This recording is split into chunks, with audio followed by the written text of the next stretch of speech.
This reading about the centurion, and by simply using that word, it would not be someone who would have been Jewish. It denotes that it would have been a Roman. And this soldier has a slave who's very valuable to him, and we don't know for exactly what reason, but he has become sick. He hears Jesus is coming, so he sends messages to the Jewish people, to the leaders of the synagogue, to make this request of Jesus. And they come and they implore Jesus to heal this man's sick slave. And they say just how good he has been to the Jewish people. He helped us to build the synagogue. So when you have the Jewish leaders interceding for a Roman soldier, you pause and say, what in the world is going on here? Are they not supposed to be enemies? But no, they have found a basis for at least mutual respect. So as Jesus now accedes to the request of the Jewish leaders, he approaches the house. Then the Roman centurion sends his friends.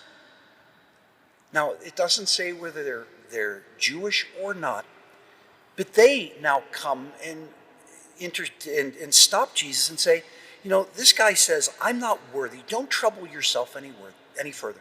I am not worthy to have you come under the roof of my house, but I trust your word is powerful. Say but the word, and my servant will be healed. And then it goes on to say how powerful the centurion's word would be among his soldiers, among his family, in his house. I trust the same in the house of God with you. What remarkable faith. Now, Jesus has been preaching the kingdom, but he has also been seeking something.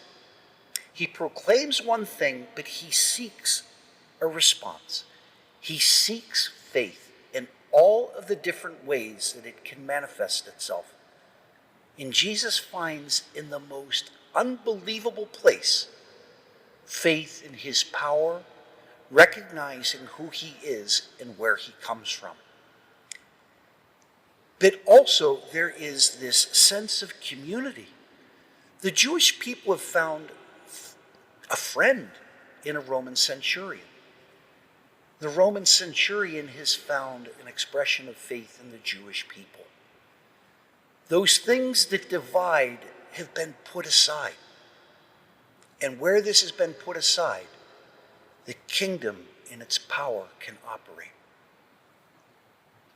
Many times we see others different than ourselves as unworthy. That we find it's an impediment to love, an obstacle to serve. In this gospel reading, those things have been put aside. In St. Luke, the evangelist, or St. Mark, the evangelist, has given us an example. What brings us together? What makes us one? Jesus finds in this a remarkable example to shame those who think they know more than God and his power. I find this reading to be absolutely challenging to me. I too seek signs of the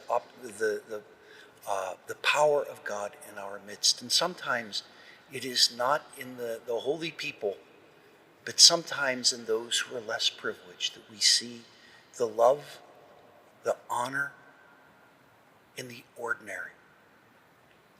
May we see it. May we repeat it. May we embrace it.